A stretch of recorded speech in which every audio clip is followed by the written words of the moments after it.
Hello and welcome to this week's episode of A Bazaar Podcast. As per usual, you can find us not only on YouTube, but also on Spotify, on Apple Podcast, or via RSS feed to be listened on in your podcast program of choice. Joining me today is first of my co-hosts, Sixten, Hello, I'm Sixten. as well as Walter. This is Femur Walter, aka Indiana Bones. Of course, we have me, myself, MetallFenix, and finally our wonderful guest for this week, Retromation. Why don't you do a bit of an introduction? Tell the folks about yourself. Hello, I am Retromation. I am 6'6" and I am ripped. I have a YouTube channel, Retromation. I play right now. It's The Bazaar. I've been doing YouTube for 13 years. 13 years, but only Bazaar for a year. It feels like. But yeah. Well, I wanted to ask a couple things before we get into the top of the week. Yeah. First of all, I would just say I'm a big fan of your videos. I watch them, daily. And my favorite part of your videos is like your soliloquy at the end, like where you kind of discuss your view on the meta, whatever the topic of the day is, right? And what I think is really interesting is like you're from the Midwest, right? Did I invent that? No, that's correct. Minnesota, Okay. yes. Okay. Yeah, you bring a kind of like earnest love for the game that really is like that strikes to me as like very Midwest and is very like maybe this is going to be lost on the European listeners or whatever, but yeah, I hear you. I'd say that's probably accurate. Yes, I think it's relatively like Midwestern. The internet can be such a cynical place, but like I think that your love for the game really comes through in your videos, and I think that that's why I keep coming back, or part of why I keep coming back. Obviously, like the informational content is really good too, but you've struck a really nice balance between something that appeals to like my competitive mind and something that is just like, wow, I can tell you're really enjoying yourself and having fun, and it doesn't feel fake. Do you know what I mean? Like you can be fake over enthusiastic, but you're not like that at all. You know what I mean? I appreciate that because it is not fake, and I do get plenty of comments telling me that it is. So I appreciate that. Yeah, it doesn't come off as fake. Yeah. Yes. No, I love the game. I love the Bazaar. I think that part of that probably comes from like before Bazaar, I was doing like indie games every single day. I probably am gonna do that again at some point. But like playing games with such small teams and knowing that they were listening and knowing that they were going to hear what I said and like potentially incorporate that feedback and like they would reach out to me afterwards. I think that has shaped a lot of how I want to talk about games, and also just being on YouTube for 13 years and having a comment section for 13 years. I'm worn down by the negativity and I just don't want to add more of it to the world. So that's where I'm at with that. Okay, that's so interesting as like kind of the origin for why you've taken that stance. I also want to ask probably one of the ways, yeah. A little bit about your video making process. Like, do you sit down and say, I'm making a video and then start narrating the run, or do you just play and narrate every run and then one of them becomes a video? Or like what is your approach? My day consists of too much Bazaar, and I wake up and I play a few Bazaar runs to wake up before I play Bazaar for a video, and I just go, okay, now it's time to actually record one.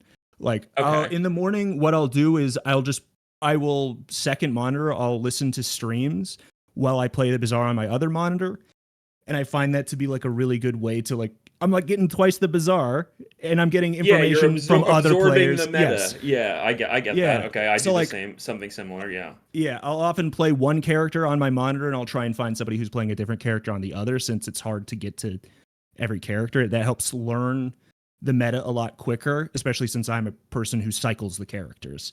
So like I need that extra info to speed things up for myself. Yeah, that makes a lot of sense. And one more kind of follow up on that is like, what is your sweetest run that like didn't get there? Like surely you must have some 9-win regret that you like was going to be a video and didn't make it.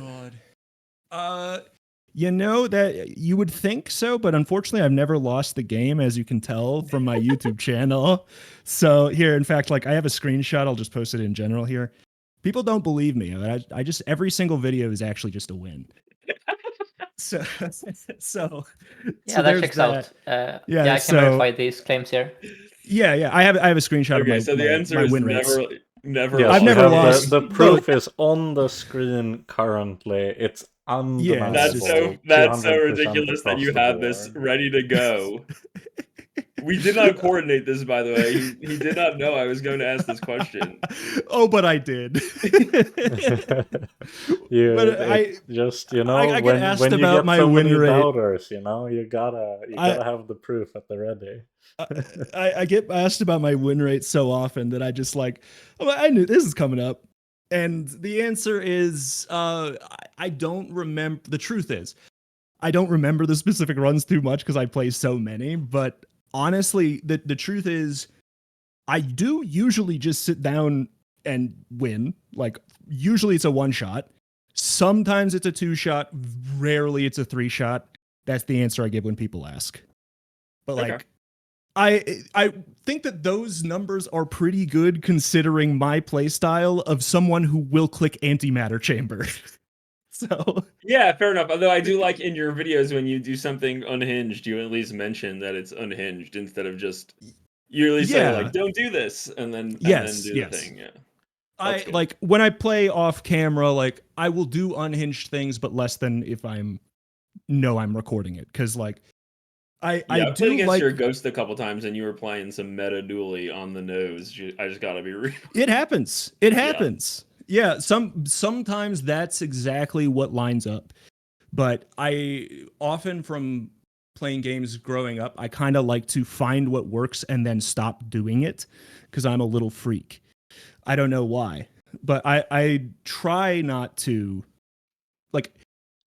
I kind of have the reverse approach for it's a natural approach for the Bazaar, right? That in a way that is like the selling point of the game in the first place. It's like I can relate to that. I had a period of for a while I was churning through a bunch of these like auto shooters, like Vampire Survivors and anything in that style of game, because they're so cheap usually.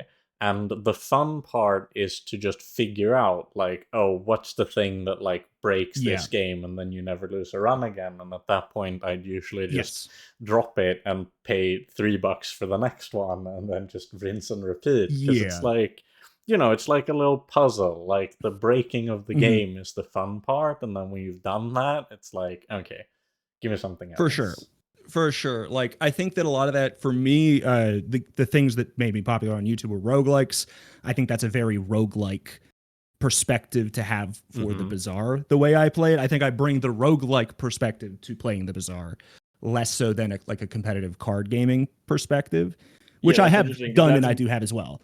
That's my background. Is I was a pro Magic player many years ago, and I kind of have the approach of like, and I promised myself with this game, like, listen, don't be edgy, just like play what's broken.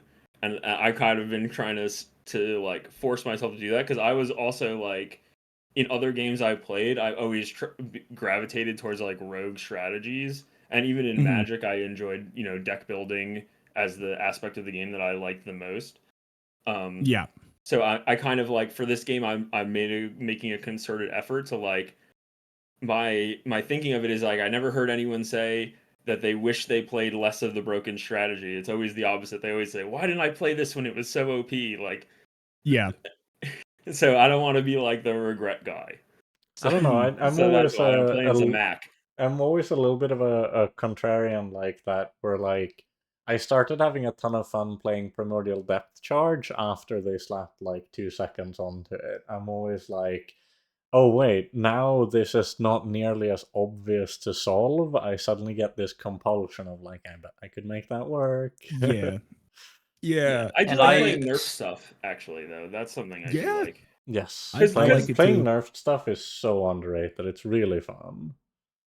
Yes, I started playing Mac after he got nerfed like 20 times. But luckily for me, he was still completely broken. Yes. So they just can't kill him. Like, this patch, we'll get into this later, of Yeah. course, but this is the first time that I haven't really felt like booting up the game and just playing Mac, because, now it seems kind of obvious that it's just like Calcinator is a really easy line to get into. Femur is Yeah. so easy to get into.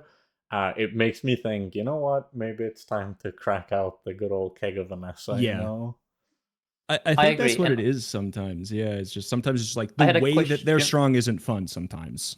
And I think Mhm. Calcinator's So that way. Retro, What's up? the Bazaar become your primary content currently. Was that a gradual process, or was it like love at first sight, where you just knew after like the first game that, oh yeah, this is gonna be?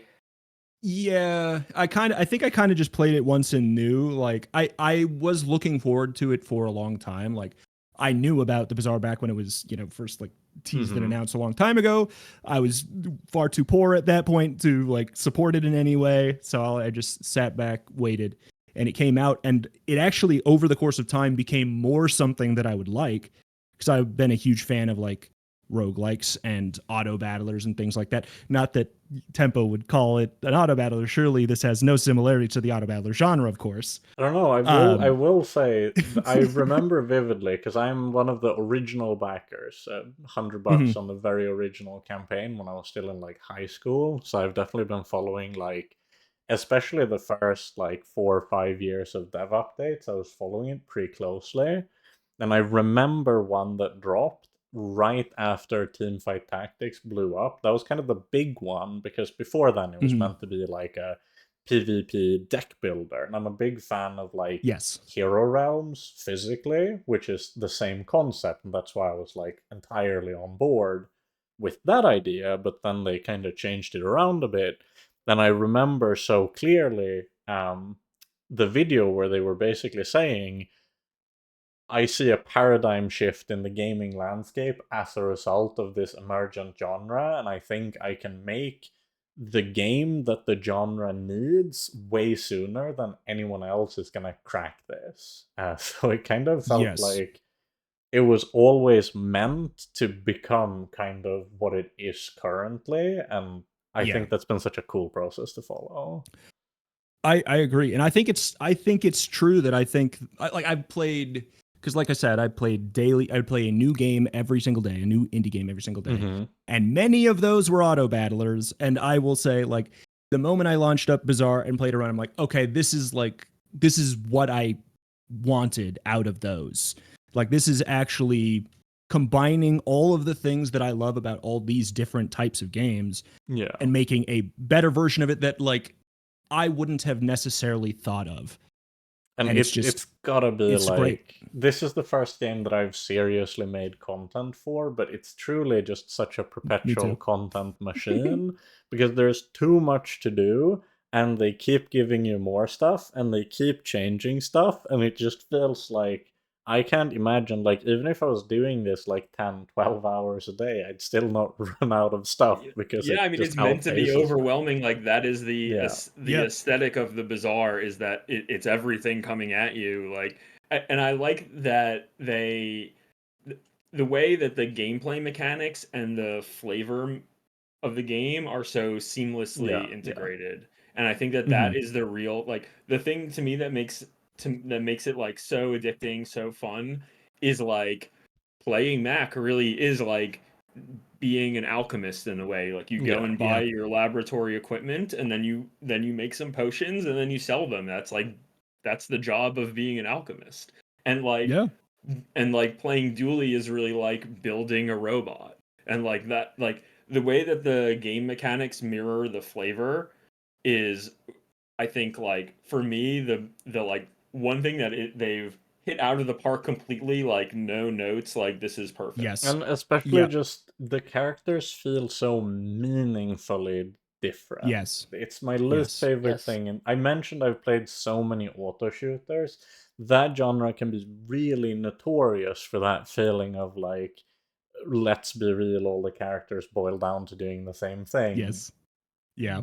Don't 100%. get that here at all. I'm so excited for Estelle. I've always thought she looked the coolest out of the characters that we knew about but didn't have. So I'm so curious what they're going to be doing with her, because like all we know is at one point they teased some kind of like a stance mechanic to the cards, and I'm like, what does that even mean? Yeah. And I'm thinking it might be analogous to like flying in Magic. Yeah, that's what I would think. But then I'm like, okay, but what is flying in what is right in the context of a battle, or how does that work? Yeah, that's interesting. How does that work here? Like that. So it's gonna be interesting. Maybe it's, they can't block. Whatever. They can't block anyway. Yeah. But no, it's they nailed it, honestly. More than anything, they nailed it. To move us along to what have you been playing? We usually start with the guest, so Retro, go ahead. What have you been up to? I play, like I said, I cycle all the characters, and I play so much that it is absolutely a blur, but thankfully I have a YouTube channel where I can just check the runs that I've played. But like, I mean, a lot of stuff. I'll say a notable thing is I really, really like the new Vanessa expansion. I feel like it makes her a character that's actually fun to play instead of a character that's not fun to play. So that's like, I like the tools. She feels like she has a little bit more weird gimmicky combos, and it's just way more interesting to me because like, I hate single weapon because it's like I said, I like to find what works and then stop doing it. It's pretty hard to find, wide weapons works as Vanessa, I'm not going to play that, or single weapons Vanessa works, I'm not going to play that because it's so much of her identity. But now that we have 40 new cards that really have almost nothing to do with either of those identities, she's moving in like this weird direction. I like Lighthouse. Shot glasses they're busted. Like, let's be honest. When more people unlock shot glasses, it's probably getting nerfed. It'll be really interesting. We'll definitely talk about that. One of my favorite card designs, by the way. I love the because theme of... I've been hearing mixed opinions on shot glasses, where I know some people who have tried them feel like the self-slow, effectively mitigating the ability to positively utilize haste for that amount of period, can make it like an item that's harder to use than you'd think, to the point where I know some people still just find the best success doing regular weapon stuff and have felt that the latest expansion is like almost too clunky to be worth trying to utilize. If what you want is to just force the same strategy every time for Vanessa, the two new expansions are terrible for that. But we always knew that. I do think that shot glasses is a little clunky, but it also has actually depth to it in that way, because you can look at it like, okay, the slow is mitigating the haste. You can also think of it like, okay, well, if I'm fighting an opponent that's slowing me, this slow that I'm putting on myself is irrelevant. Like, you know, you can look at it that way. It's really just, it's what it says on the tin. It's 1,000,000 triggers after 3 seconds. It's just a busted item. Like, if you're playing charge-based cards like a Lighthouse or like the newly buffed Anglerfish, which is really good right now, or Arbalist or whatever, like anything that eats those triggers, it doesn't matter. Like the 1 second, it's 1 second of haste and 1 second of slow.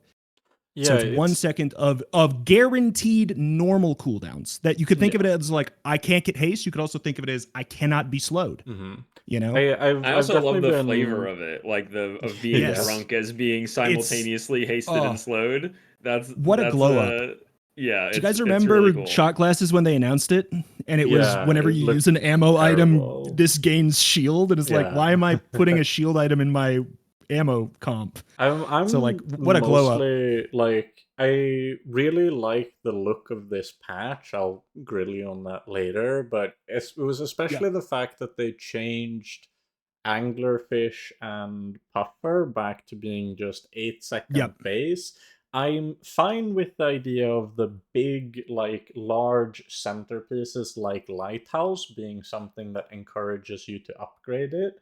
But it's always felt like whenever you have a medium, like early mid-game kind of pivotal piece and you make it upgrade hungry, it to me just reads more like I'm never gonna commit to having this on my board ever.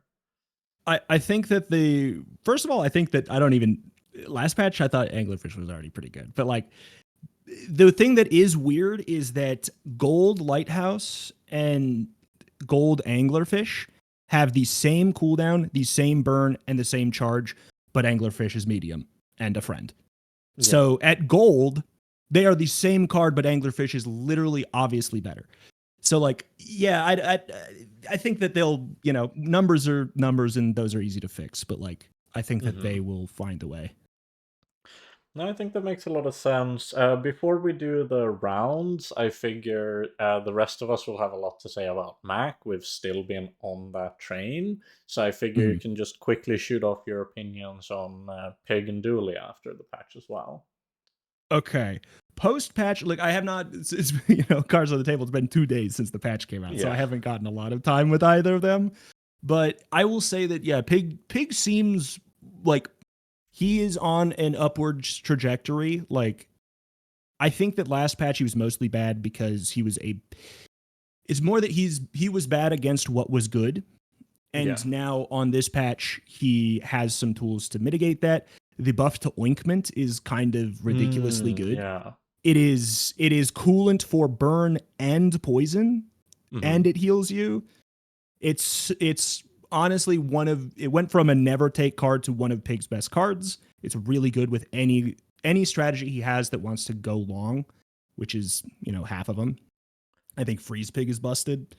I think it has been and it still will be. And I'm curious, whenever I've gone up against it on the ladder, even after the buffs, Luxury QS have seemed very underwhelming. When I was playing Pig for a while, I really didn't like that item. But I saw, for example, Raresh posted yesterday about how he feels like that's like almost one of Pig's 3 trifectas currently, together with, I think it was Fixer Upper and Jabalian Drums.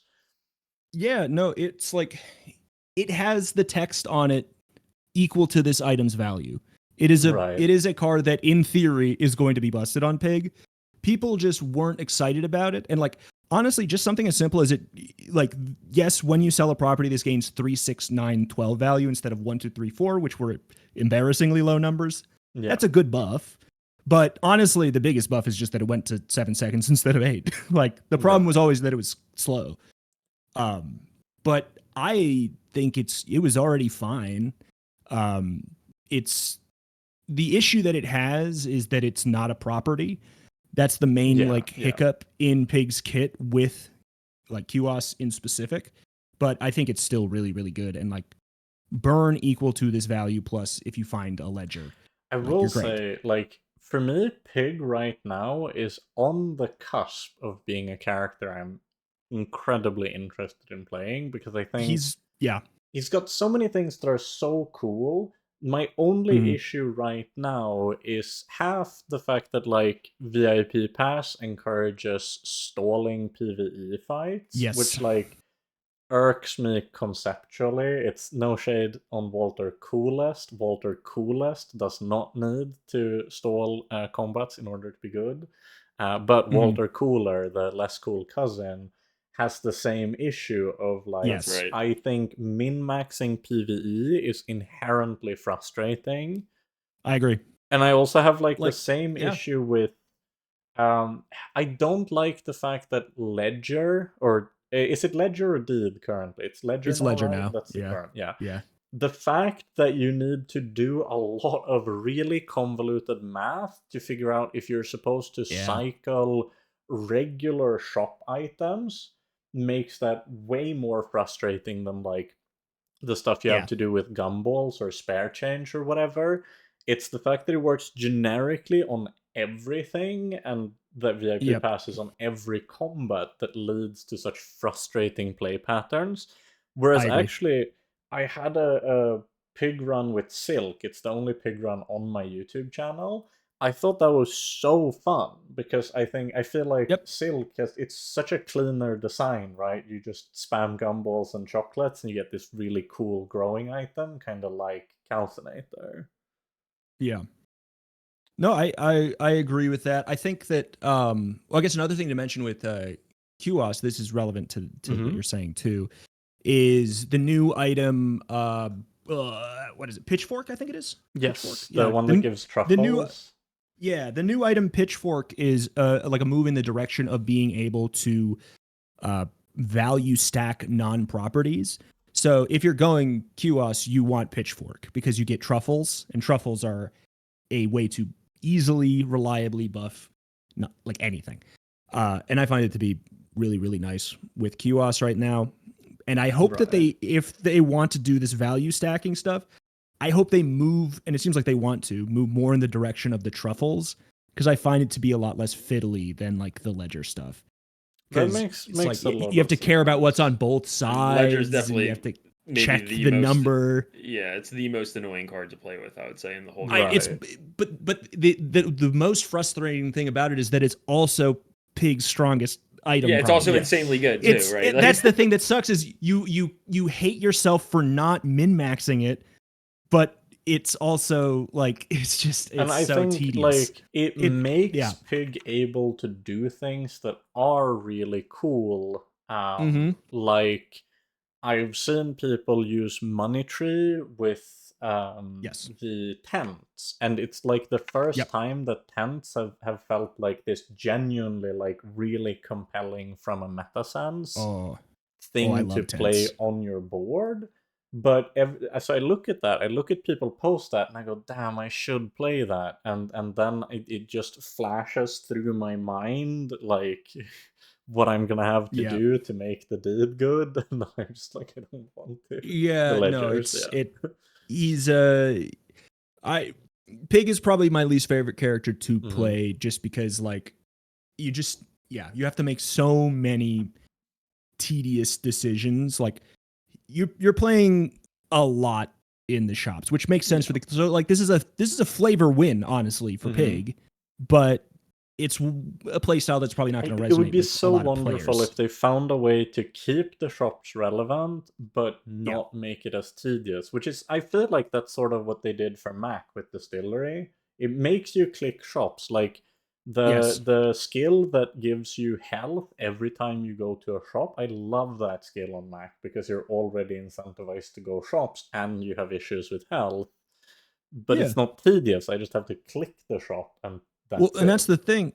Like when we were in, I mean, not that we're not in the fixer-upper meta in a way anyways, but like when we were truly knee-deep in the fixer-upper meta, it actually wasn't that tedious because the way you stacked that at that point, VIP Pass didn't exist. It was rewards card. So it actually meant that those runs were very fast and had no micro. You take there was one micro. It's take the rewards card and put it by the fixer-upper. But then you just click a shop and you probably honestly just leave. And it also goes to show, right, why like it's so easy to understand from that perspective why so many people like Pygmalion as a character. Yeah. Because if you didn't feel that those things you have to do are tedious, if you like that type of micromanagement, what's there not to love about the character? But I hope they find like just a happy medium where it still brings the thing that people like about it, but makes it feel less abrasive to people who don't want to have to do the absolute maximum amount of micromanagement. I agree with that. The note I will have with Pygmalion is if you are somebody who plays one game a day with your free rank ticket and you want to get the most hours out of your ticket, Pig is absolutely the best bang for your buck character for time played. You will get plenty of game time in. Finally, a rare case where the guest is the one who's been playing the most. Dulie, what do you think? What do you think of Dulie? This one is the one where I'm like I played more Dulie than Pig, but I feel less confident about what I think about Dulie, right? Because a major change happened with him getting his core at level 3 now instead of starting the game with it. That's a major change, and one that, from a design and play pattern standpoint, I love. I love that. I think that he took a hit, obviously, in his consistency, but with the bugs, I think he has a lot of new figuring out to do. And I think the truth is, like, you can look at, I think a good way to figure out where is Dulie right now, actually. Like, love to both of these people. But what you do is you look at what Crip is saying and you look at what Snazzer is saying and you find what is exactly in the middle of that. Like you find exactly what's in the middle of that, and that's probably where Dulie actually is. And I think that basically we kind of need to figure out Dulie from scratch right now. I actually think that's the case, because the new cores are like, they're way more appealing. They come in after you already get to start your game plan.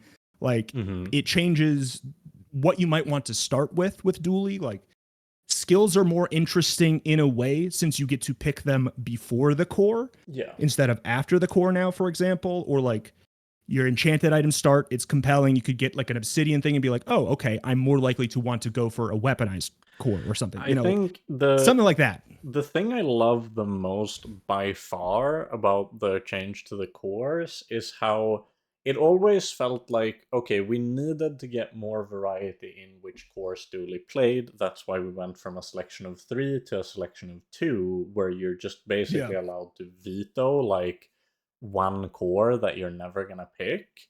But it still felt kind of forced. But it felt like the reason they wanted to do that was obviously because if you pick Ignition every game, it means you have to buy burn items. But now it's kind of the inverse, where it's fair enough if Ignition is picked a lot, but it would say more about the burn items than about the Ignition core, because the direction is selected by the shops you go to, not on day 1 node 0, which I think that's such a huge change. It's such a big deal. What's up? I think it's a great change. I talked a bit with Sunny, and we both basically agree that like on a macro level, everything they did in this patch regarding Dulie is like perfect. Yeah. But then on a micro level, there's obviously still fine tuning to do. But like the direction they're taking the course, I think, is by far the right one. Yeah. But it remains to be seen if this is like the final form, or if there's still like more stuff that needs to be fine tuned and refined. It also feels like, it brings Dulie back to having a more clear identity. Like it makes the course feel like something much more distinct and meaningful. And I will say, I didn't think they'd do it. It's very cool that they listened to the feedback people were having, and they said, "Do you guys want to sell the core? You can sell the core." That's actually sick. But that's the thing, is like the important thing is a lot of times when you get feedback, it's important to hear it, but the solution is usually not always like the main concern. It's like, do we want to sell the core? Yes. Okay. Boom. Sell the core. But then you have to also hear that and go, okay, why do we want to sell our core? Yeah. Yes. So it's one of those. The more underlying problem is that like on this previous patch is like you wanted to sell your core because the core was horrible. And that's the problem, not that the core is unsellable, it's that the core is horrible. But that's what I kind of like.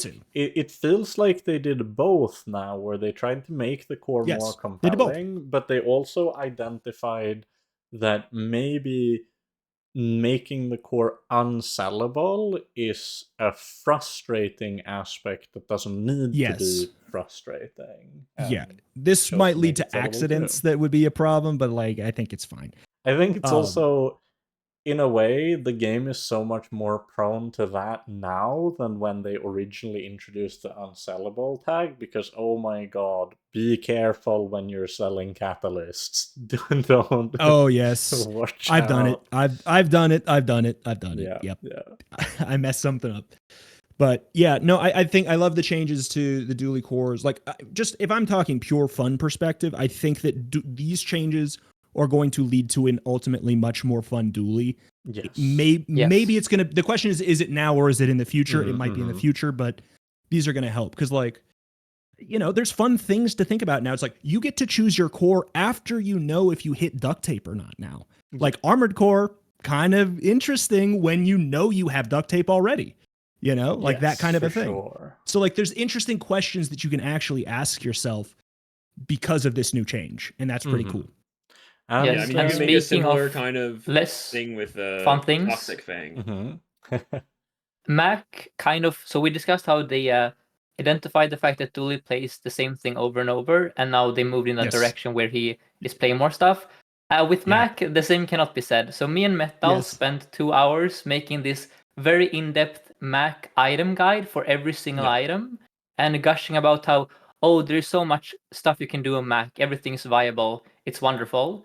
But now it's they kind of buffed Mac's 2 best strategies, and kind of indirectly or directly nerfed other strategies, leading to Mac now kind of, not quite, but almost being in the spot Dulie was in the last patch, where there is this very clear thing that you can easily do every game, and you probably should be doing every game, because it gives you infinite money and it kills people. So it's so tough if you have a calcinator early on, telling yourself, oh, I'm not gonna upgrade that twice, and oh, I'm not gonna force that with Fireclaw and Crit Potion into a library pivot. It's tough because you just know I don't think it's like the strongest thing we've ever seen in the game, but it's one of the only things we've ever seen in the game. Ironically, kind of since Athanor when Mac launched, where it's a bronze item that once you see it, you know, I can make this the rest of my run. I don't really need to hit anything else specific. So, if I may use a comparison, this kind of happened with Dulie, where me and Snacer and many others were playing Force Field Dulie all the time, and we're in agreement like, oh, Force Field is so freaking strong. This might be the strongest build in the game. And then the new patch with the bugs came out, and they didn't necessarily nerf Force Field nor Defense Grid, but we stopped playing Force Field. Even if like Force Field is still a super strong build, it kills people, it's super strong. Just when the bugs arrived and they were so consistent, it kind of just forced out other strategies. So with Mac, I think, for example, Poppy Field is arguably even stronger now than before. I think, for sure. Like there's so many strong things you can do Mac, but ultimately Calcinator is right there on day one in Mittel every time almost, and there's also a poison Calcinator called, oh, what is it called, guys?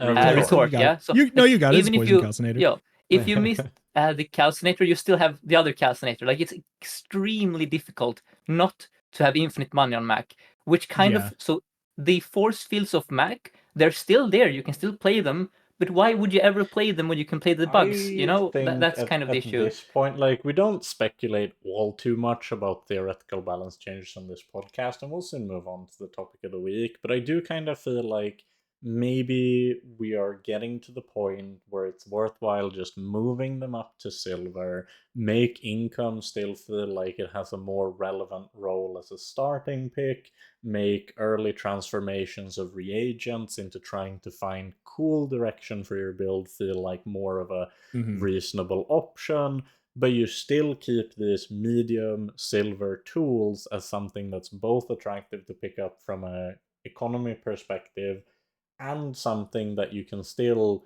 go all in on, but now you'd be once again much more incentivized to need to have a proper angle for it. Because I'll probably be dropping a video on pivoting soon, but one of the main things, right, is that the steps as I would draw them out is you hedge, you find direction, and then you commit to the direction. But if you can find direction immediately, then it's extremely inefficient to hedge other possibilities because you're spending resources that could be transitioned into committing.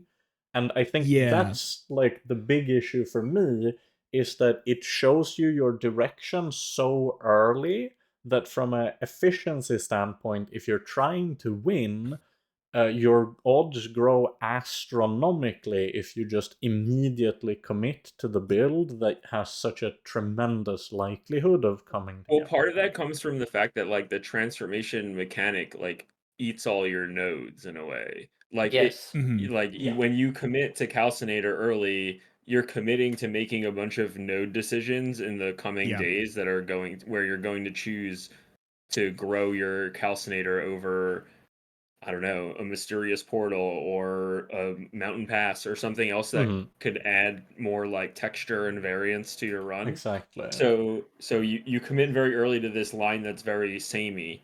I honestly think that I don't know if moving them to silver, because I think if you move them to silver, then that maybe you once again have to like, maybe that means you need to move Philosopher's Stone to going back to giving a chunk of lead or something, so the thing that I or like that, really because then like you about throw off the how balance. they chose to implement the catalyst generating items, I look at like Mortal and Pestle, and I look at Aludel, who are really neat because they were items that could already easily be part of your early game, which means that you kind of have a way to Yeah, I like naturally that part. I hedge. like that part for sure. But But like, don't you think that if they moved Calcinator and Retort to silver, then you just have way too many catalyst items and then not enough well, no, so right, things so to transform? that's the thing that I envision is I find that the reason people like enchanted items start, for example, and the reason why enchanted items early is cool is because every time you have an enchanted item, it gives you the possibility of having a really skewed hedge towards a specific comp where the actual like probability of the likely ceiling of uh, committing to that direction like is in flux depending on what enchanted items you hit. And so I think if we had a bunch of catalysts but not chunks of gold, people would make interesting decisions about which reagents do I think will give me the right enchants to try to hedge me into a build that I might want to go, like, say, Poppyfield or Mustaf or something like that. Whereas as long as chunks of lead are easily accessible, all that says is that every catalyst will go on lead if possible, because it just means that you never need to worry about gold and typically never need to make, or at least it really reduces the amount of meaningful economical decisions that you make in the early game, which I think is kind of reductive. I will also say, oh, sorry if I interrupted someone. I found out that the best way to min-max Mac, if you like high roll, is to actually play both Retort and Calcinator, because then you get twice as much gold and twice as much scaling. But what that results in is that your inventory is already on day 3 or 2 almost full. So if you want to preserve your double scaling and your double income, you are heavily discouraged from ever hedging. Like you would be sacrificing both scaling and gold for items such as maybe you pick up a sleeping potion to hedge for slow, you pick up a regen item for moose, but basically you would be crippling your current power and future power in terms of gold to hedge for a strategy that, let's face it, is maybe just a side grade from the strategy you're already doing. So I think I don't know how to fix this properly, but I think currently I like transforming as a mechanic for Mac, but I think it is a bit too easy currently to just end up with so much items in your stash and on your board that only like they care about transforming, that just becomes that is all you do. You no longer like look for interesting items, you just transform, and that becomes your play Which style. is why I would personally kind of like the transform effects to stay easily accessible, but then try to balance the payoffs in a way to where maybe they aren't something that you get every game. Honestly, I could also see a world where we move the chunk generating effect off of Retort and Calcinator and we make them payoff only, and then say we have something else that generates the thing that you want to transform, because that's like such a big part of the issue right now, right? Is that they have like a negative opportunity cost to being bought, like Calcinator and the Retort. I think maybe just lowering the scaling number on Calcinator plus making the gold chunks 4, 8, 12, 16 to sell or something like that might be enough to bring. So like to me the problem is more like these items are so good that it's almost like that is your comp. Like what's happening in your bag is like that's the deck you're building, and then like the other 6 items on your board are like an afterthought. And that you're like, it's almost like your stash is taking over your board. And this happens with Pig too a little bit, where it's like the gameplay is all in the stash, and there's just like you're just playing whatever on the board. Yeah. And that to me feels a little bad because it feels like naturally like what you have in play, like at least on other characters, on Vanessa, on Dulie, like what you have in play, that is your comp. Like obviously you can hedge and have stuff in your bag, but you're focused on your items in play. With Mac, you're very focused on your items in your stash relative to other characters, and that's okay, but it feels like it's overwhelming a little bit. Like like I'm literally like I'm selling off items where that like I played on the previous day or that I'm playing in the PvP fight just so I could make room for transform stuff. And like just thinking like, well, this item barely matters anyway for whether or not I win or lose my fight. So I'll just like cycle it and then just play whatever small item my thing transforms into. Like I don't even need to care what my board is. What my board is just like the calcinator or the retort. Like that's the key card, and maybe like one or two things that are enabling it. And then like these other 4 board slots are like literally just like items I'm cycling through for space considerations. Anyways, with all that said, I'll just add this as kind of a clarification for listeners. You'll probably notice that this week, the What Have You Been Playing segment went on for much longer than it usually does. A big reason for that, this is no coincidence. I very much have the timer in front of me. I can move the discussion on if need be.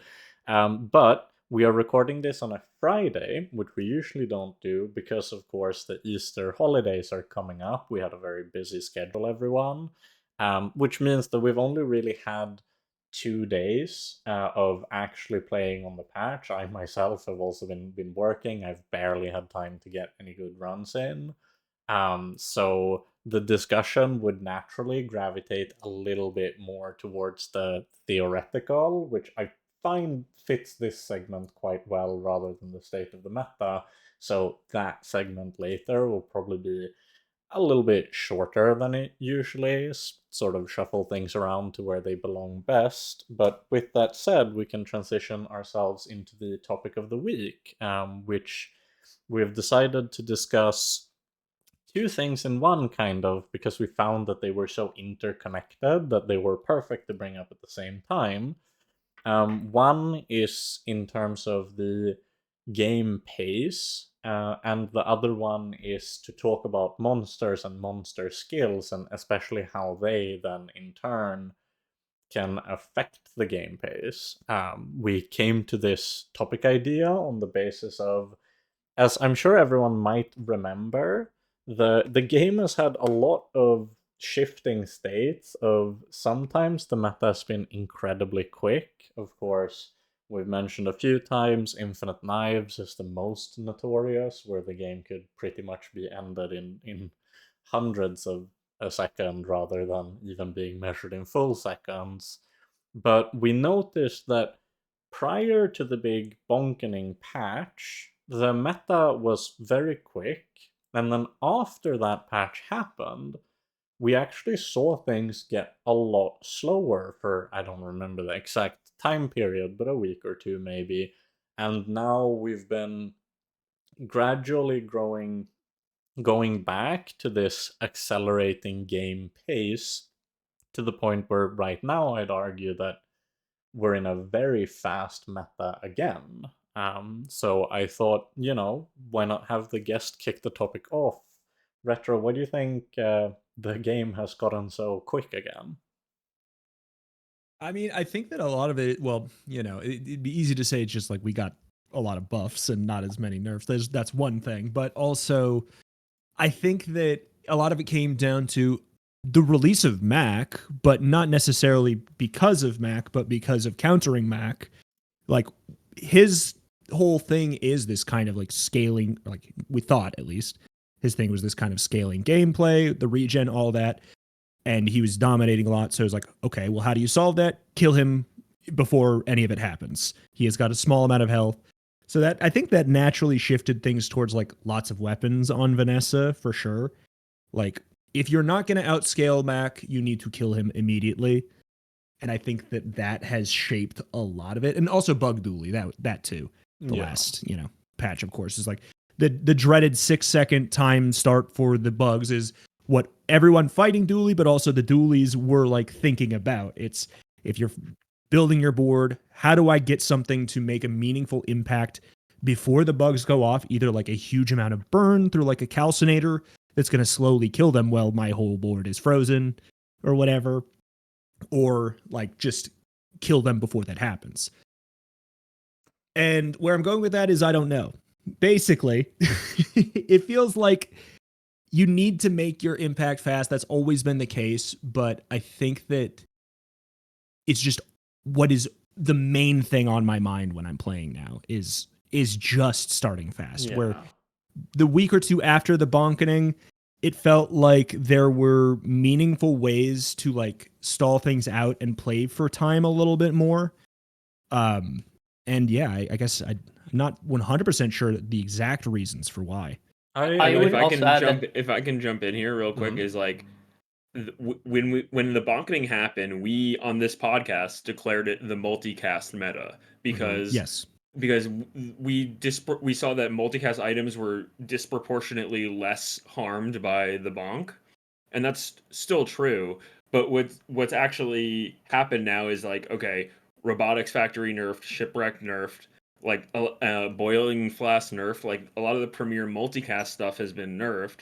So now it's back to just being the fastest, and like that is kind of, at least in my head, where I'm thinking like, where are we back to this? You know, using the fast acronym, like the acceleration meta. Well, it's because one, smelling salts is one reason, is because of the interaction with smelling salts and rust. And which is like, obviously rust is the most common monster skill in the whole game in terms of what your opponent is gonna actually have. Especially because, of course, to iterate for people who are not necessarily familiar with this specific concept, currently the meta revolves very heavily around trying to make sure that you get level 3 on day 2, because it's such a monumental power spike where you gain board space and health. And the way to get to level 3 on day 2 is by making sure you find 2 sources of 1 additional experience. Usually we pick up friends and hope to find the furry friend encounter, or toys or food if your character has relevant avenues of attaining those, to get 1 of the exps, because you can also get it from Mountain Pass, but that's a lot less consistent. I think that encounter is a little rarer than the furry friend. And then you always gear up towards beating Rogue Scrapper, because it gives 1 more exp than the other fights, which then secures you that level up, which has ended up in this scenario where pretty much every good player, every single run, unless something disastrous happens during the first 2 days, or they get so lucky that they already have +2 exp and want maybe the loot from the mosquito or the crab or something. But realistically, 90% of runs will be opting to beat the Rogue Scrapper. Since it's also a guaranteed fight, that just means that 90% of runs has at least 1 roll at getting rust. Yes. So what I was going to say is, and this is something we identified, the biggest winners of the bonkening beyond multicast items were damage over time effects, specifically burn. Because when items aren't going off frequently, the best items are the ones that do a lot in the in-between time, which burn is, the master of. It applies an effect that continues to damage your opponent even while the item itself is charging itself. So what happened was, after the bonkening, the best hero, and this wasn't immediately clear, turned out to be actually Dulie. And at the time, there were no the bugs weren't out, so the best Dulie strategies were either drill or force field, and neither drill nor force field were necessarily using damage over time. Like poison and burn wasn't necessarily core to that. So even if burn was one of the biggest winners of the bonkening, there wasn't like a really strong burn build. With the advent of Mac, which came off the patch after the bonkening, essentially, or sorry, the season after the bonkening, he is kind of the damage over time hero. So he kind of just burst open the floodgates for oh, burn is really, really good when items are slower, and here comes Mac, and he's all about poison, burn, and regen. So he's a hero that exploits the bonkening very well, and that kind of is why it's now faster, because if we had stuff like Calcinator, we had stuff like Fireclaw, those kind of strong items. I mean, we had Rocket Launcher, and to be fair, Rocket Launcher with a burn skill was like the strongest item in the game, in the early game. So that existed already, but it wasn't, a guarantee. Whereas Mac has like 5 rocket launchers that all have like that burn amount on them where they can stack immediately or close to it. And I think that is what has led to this speed up. We have now burn be this premier source of damage. I also think it's like worth pointing out the fact that something that I've started noticing more and more, which I think wasn't as apparent when the game was less refined after the bonkening, but has become very evident now, is that a lot of the time the real consequences, say you had a 4-second item before, or even like a 5-second item is an even better example. You would need to go to 10 seconds to have that item activate twice, or if at 5 seconds you get haste, you'll have it activate 3 times by 10 seconds, and that was oftentimes like quite a plausible scenario to end up in. Whereas now, the same item is at 6 seconds, which means that even if you haste it, it might not be until like 9 seconds that it's gone off twice, and even worse, if you don't have haste, it might not have gone off twice until 12 seconds. 7-second items, 14 seconds if you look at something like Fireclaw, which I feel has really meant that it's unrealistic to expect your items to go off twice, therefore causing a convergence to focus on builds where you only need your items to go off once to either apply enough status that it reasonably kills, or to start some kind of looping chain effect, like look at shot glasses, or look at hardly working with incense, or look at drill stuff on Dulie.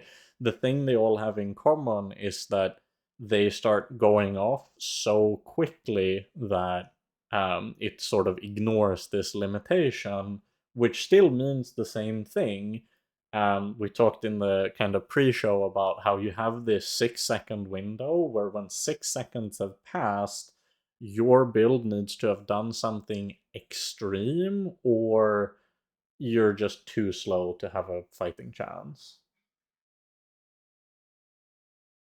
Yeah, and so as for the monster fights, I'm going to ask you, Retro, since you came up with this topic kind of, how does this tie into the like monster fights, do you think, or how do we kind of bridge these two gaps? The first thought that I had, why I was thinking about them at the same time, was honestly in relation to Rust and Rigged and like all of these universally helpful skills that you can get that really does make such a major difference in that. And also, like, as players get stronger, monsters get easier. Monsters getting easier makes players even stronger, giving them more experience. Players are, able to juice themselves up like crazy, skip less fights than they would probably skip in the past. Like, I think Walter mentioned like Lich is doable, for example, now. Like, some fights that were otherwise really challenging do become easier. Like, it kind of expounds on itself a little bit. Yeah, there's definitely a snowball effect to it where like you can fight Lich, and then so now Lich drops his skill, so now you have an icicle, and now you're off to the races. It's very easy to, once you're on like the accelerated track in the game where you're way ahead of the monster fights, even Lich and Corsair, the ones that are supposed to be like hard. I mean, Corsair isn't even really that hard, but even once you're on that like accelerated track, your access to more powerful and start of combat especially, but like just generally powerful monster skills is way increased. So that's definitely a big part of it. And one way to handle it might be if this is something that is kind of a hobby horse of mine, is I wish the monster fights were tiered more correctly relative to how difficult they actually are, is the way I'll put it. Is that some of the easiest, especially on the level 10 fights, some of the easiest ones are like Arkan and Lord of the Wastes, and they are legendary and diamond, respectively, and they're just like both way easier than either Frostreed Champion or Volcus, which are both gold. Like it's just strange, and like I know some of it is like has been a creeping over time effect as those characters' items have been changed over many patches, but they either should rearrange their boards to give them different items to keep their difficulty in line, or they should just reassign that different tiers to them, basically. I think because I think personally, like what I would really love to see is currently rarity is almost just tied to like high rolling and low rolling.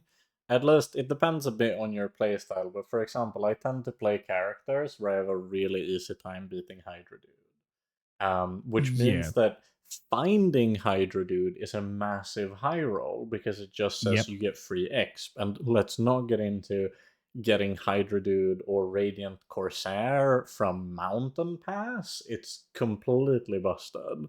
And so I would almost like to see that rarity should not necessarily be tied to the power of the mob, but more to how rare the encounter is, and importantly, how like flashy you want the loot to be. I don't necessarily think, like a lot of the time, realistically, like Bonk might have a higher impact, like it's kind of a better skill than Fiery Rebirth.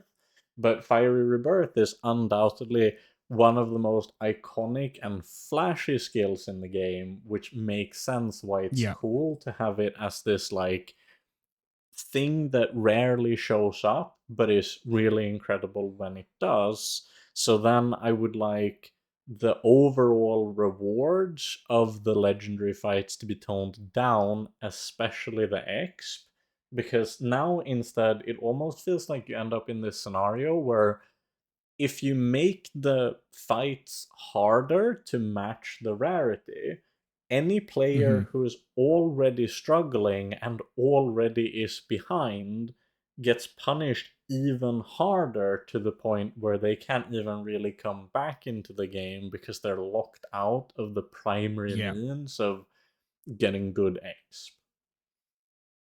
An example, the other day I had a run where like starting at level 10 or day 10, I got Void Golem 3 times that run.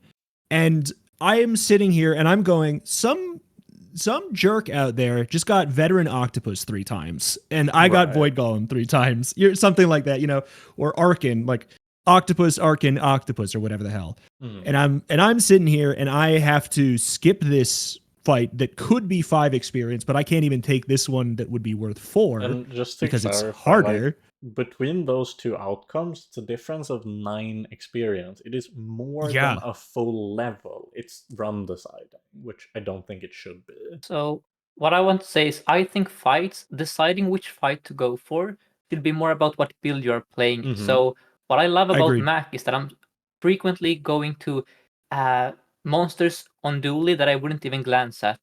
Oasis Guardian is the best example, but there are a few others.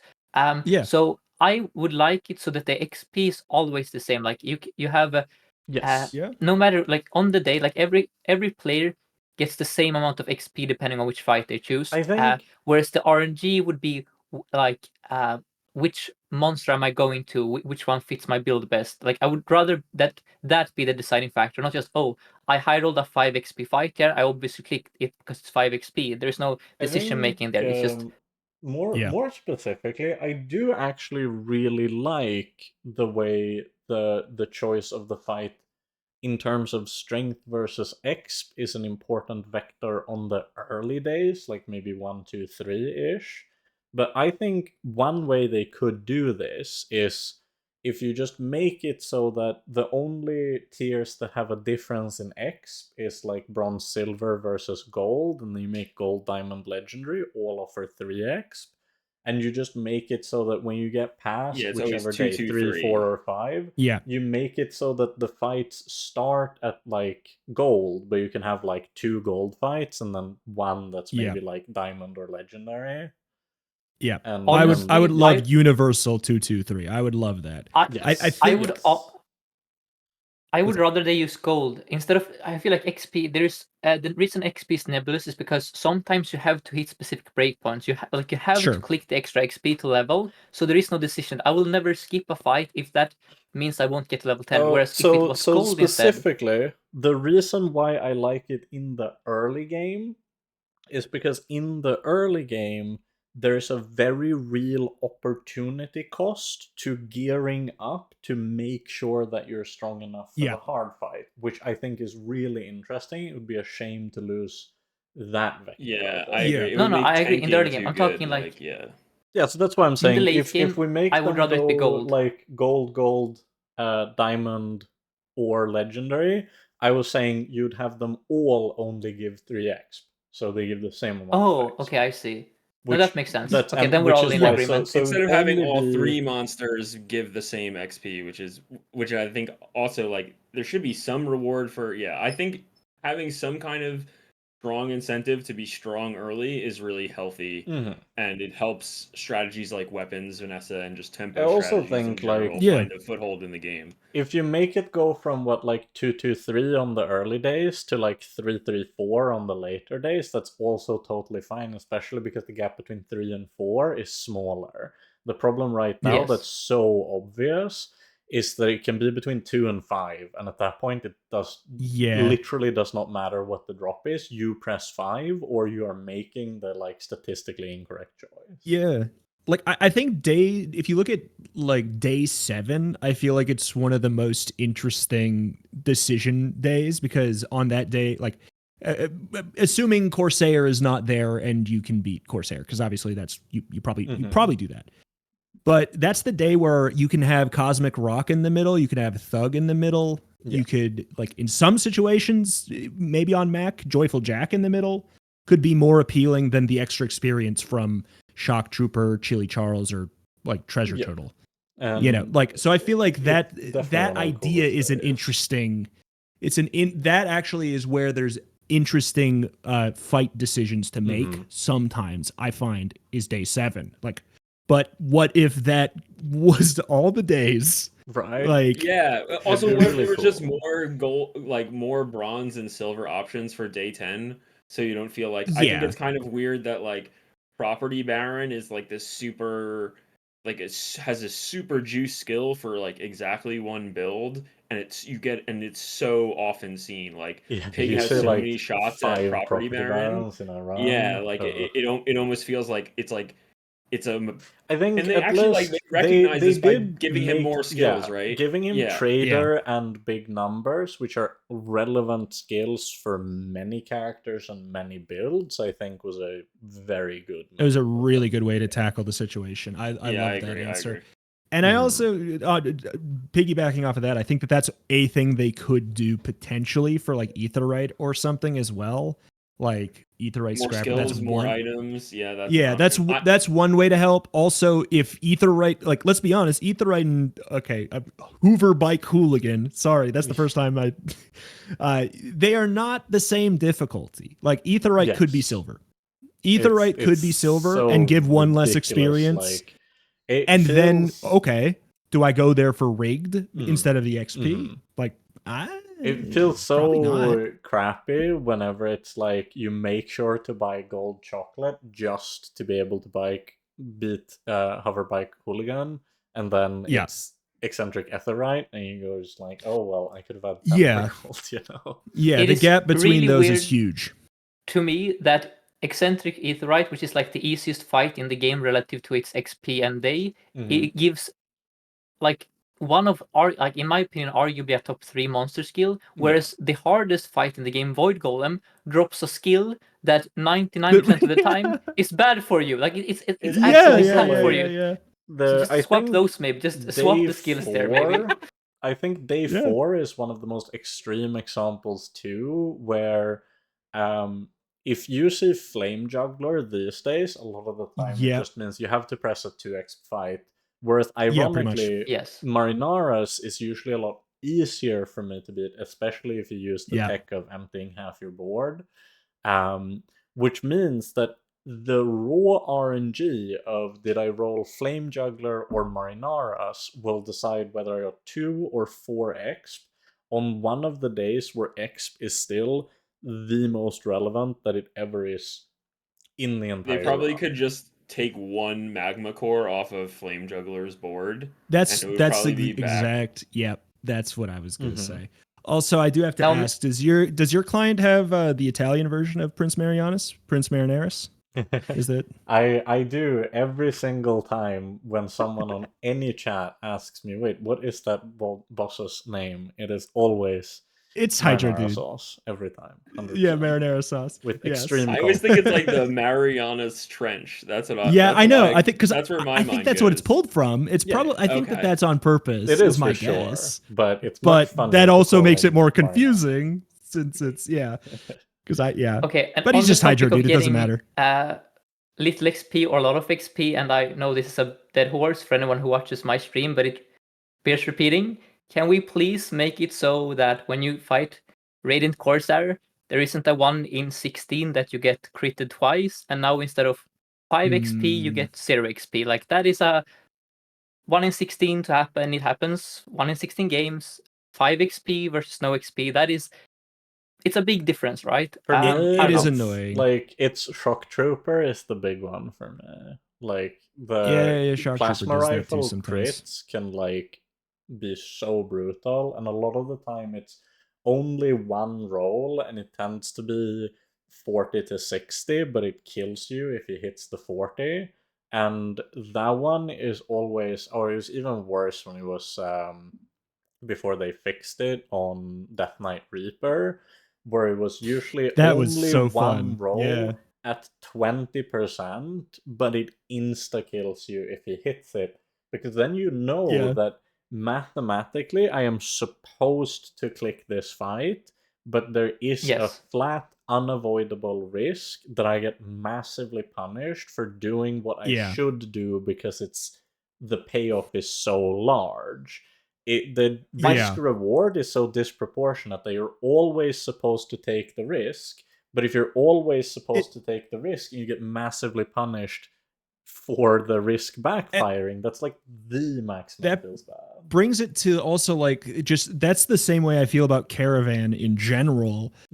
So weird. It's this statistical risk that it's so strong that you always quote unquote take the risky choice, but it's like it's literally just did I roll a fight or did I roll a fight that I can is beat? that you get the item, not that the fight is hard. That's the risk. The risk is that you get a treasure chest. Like and that's why it's so frequent, and it changes the snowballing of the game so much. A person who gets like some of those fights versus doesn't, it's huge. It's such a stronger implementation how they did enchanted items, where you feel like the upside is like consistent enough that you understand why a lot of people go for it, but the risk is still meaningfully high enough that it doesn't turn it into this scenario where I just have to go for it and hope I don't miss. It's an actual like meaningful consideration because it feels like the risk and the reward are proportionally balanced. Yes, I was just going to say, I hope we never have to live in a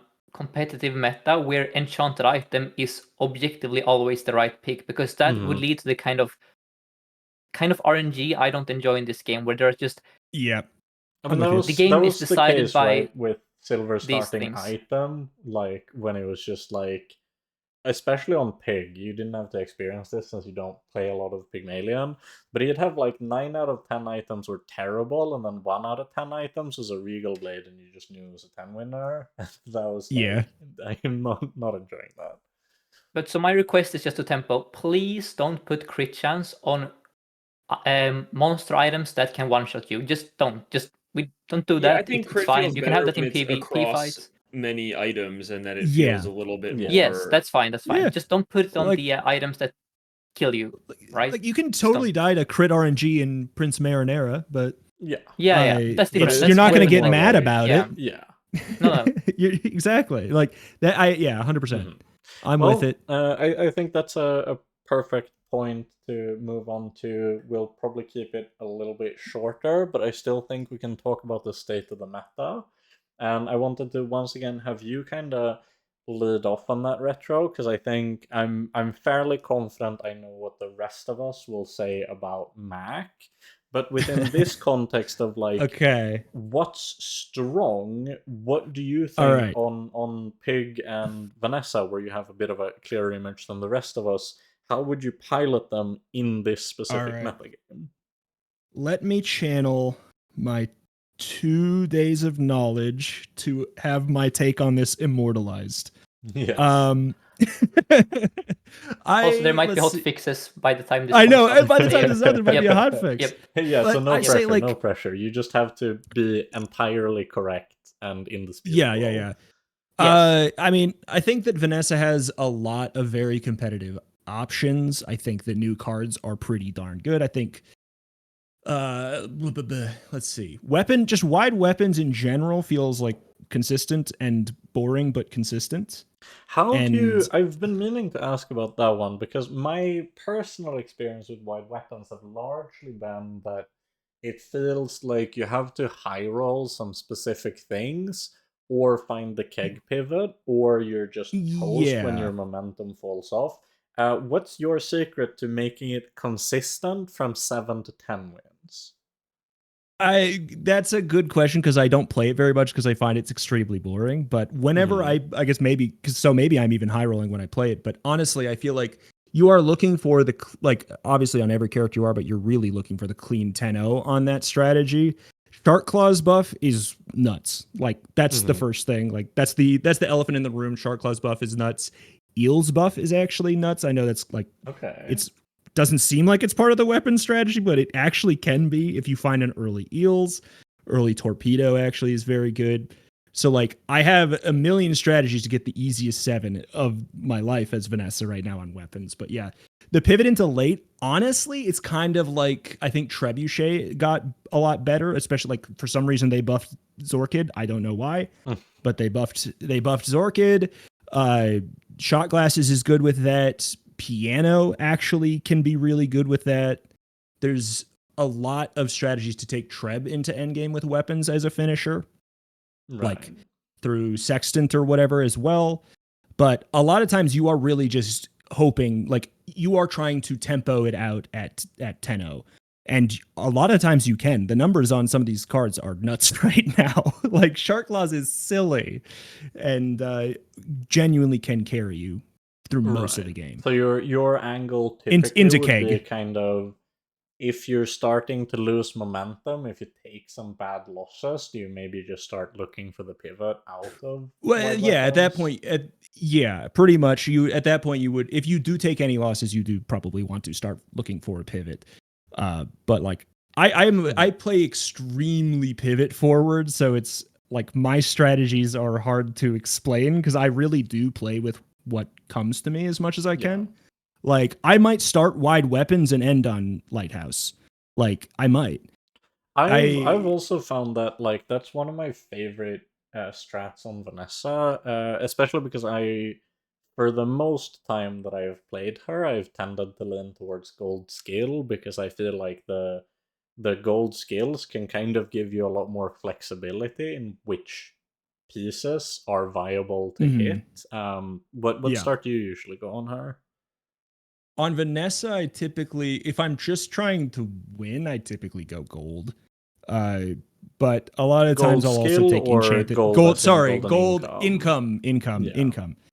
I play income. I mostly across the board play income just because it supports my play style of pivoting a lot. Like if I see something expensive in the shop, I want to be able to move to it.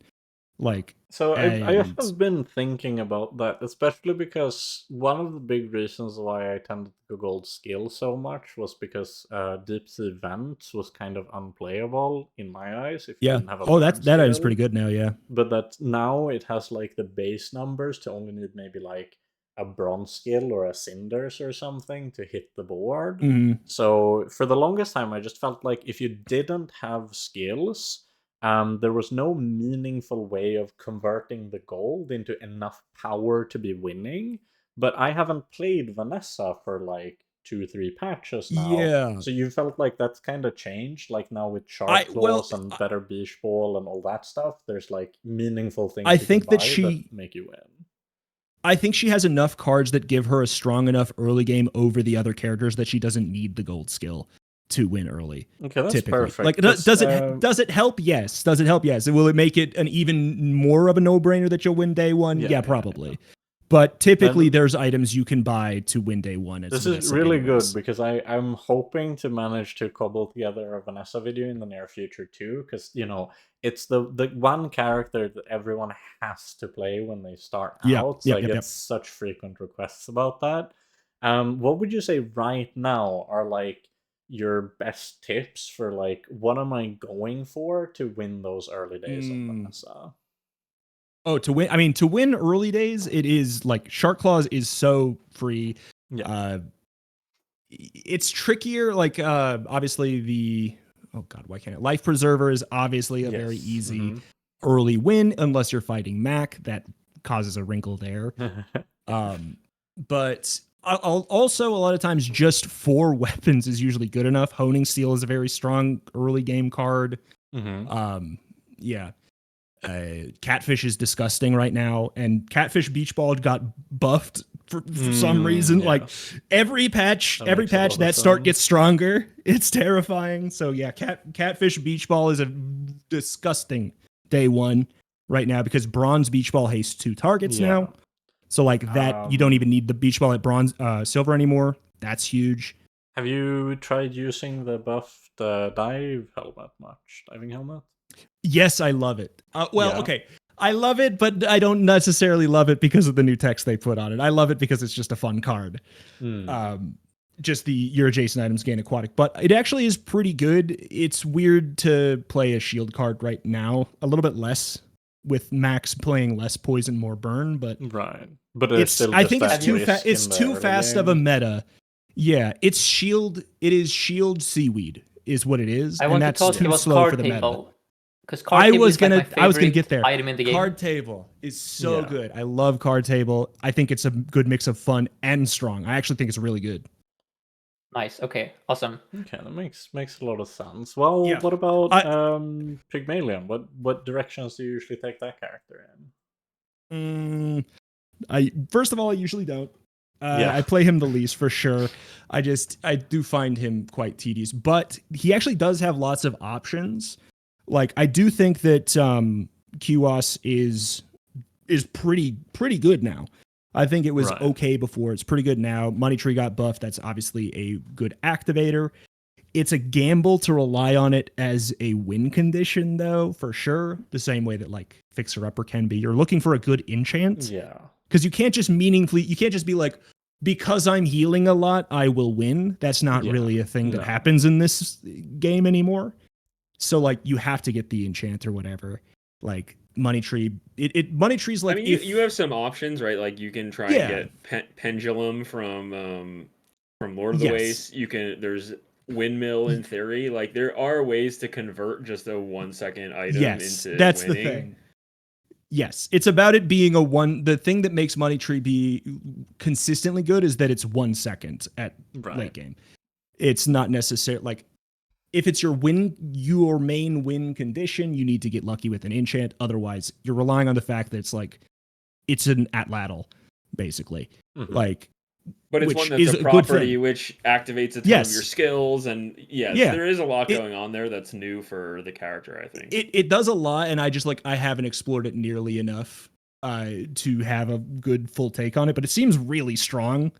Jabalion Drum is frankly kind of OP. I will be real. Jabalion Drum is Power Crept Pig's Gym. And Pig's Gym was good, but then the meta got too fast for it. Like you needed to wait for the activation. Yeah. And Drum has, okay, well, the start time for your build is basically usually 4 seconds because that's when Yo-Yo goes off. Mm-hmm. That is, so Drum is extremely strong. You can still do double whammy. Freeze Pig, I think, is good because Steam Ladle is busted. Ice Club is a free win sometimes. Like, I think that even Lux Tent can lead into lots of endgame stuff. Like, just the multicast plus any good enchanted healing item can actually be a real thing. Hogwash is actually an okay card now, too. I think he has lots of options. Like, like more real options than he's probably ever had. That are all viable, which is cool. And I'm liking playing him more now. But that makes a lot of sense. Is he strong? Like, I'm not sure. Been 2 days. Like we were talking about at the start, I think Pig oftentimes just feels like he's 1 or 2 like key changes to like VIP and especially Ledger away from being kind of a really fun character to play. He needs a quality of life patch, basically. I agree. Yeah. He needs quality of life, and that's really what's, because he might be extremely strong, but I think that a lot of really good players don't like to play him. Just never play Pig, right? Like, I think that's probably true of Dulie, right? Like, in the same way, it's almost like they're like two opposite ends of the spectrum, and then that being so far on one end or the other turns some segment of the player base off. And that's fine. It's fine. Like, if not everyone likes every character, but it's nice whenever they rein them in a little bit towards I think Pig is really good. Yeah. It took us so long to find like a Pig main for this podcast because that was something people even complained about. Like, why don't you guys talk about Pig? But I think he needs a bit of love. Yeah, I mean, like I play a decent amount of. I do still play a decent amount of Pig. I think he is very strong right now, and I think that like you can have a good, more consistent of a time with him than most metas, like Square Pig withstanding, like way back when. Or Skyscraper or whatever. He's got a lot of. He's strong in a way that is more flexible than ever, I think is a good way to put it. You do not need to force Money Tree. You do not need to force Fixer Upper. Can you do that? Absolutely. Will it be fun? When you hit the good enchant, I bet it'll be fun. But like, and so you have a build to do when that misses. Dulie, what? You said what cores am I picking?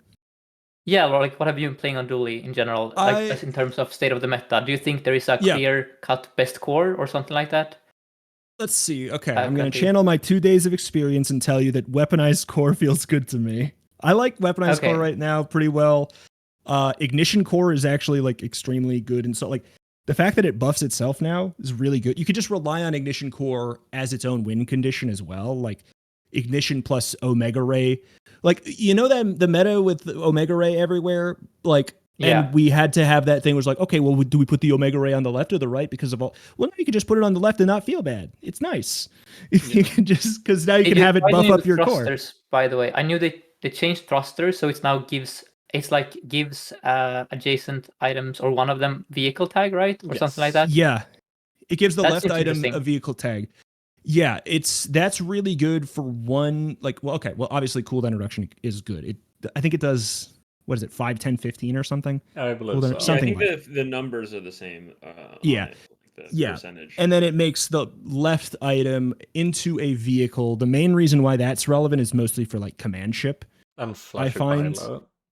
Yeah, and Flashy Pilot, like those things are quite relevant. The fact that you can put it on your core, right? You can have Crit Core be a vehicle that triggers Flashy Pilot. Yeah, it's like one of the things that there's a lot of fun uses for it for sure. I was going to say we finally have a use for Fuel Rod, but we have no more. I know they can now. We actually can play old Fuel Rod. Oh, it is very interesting, actually. Though, throwback to when Rarish pointed out what a good tech propane tank is for flagship builds. The fact that you can do like propane tank thrusters on Dulie now, and just pick anything in your board that you want to give a guaranteed rigged. That definitely can do something with that. I mean, if for some reason, like sometimes I find myself going to car conductor. If you get the expert pilot skill, 30% increased damage on your vehicles. That's pretty good. Just turn something into a vehicle. And it basically, expert pilot means an item of your choice gets a 30% damage boost. That's just kind of a cute thing, I guess. Yeah. I haven't done it.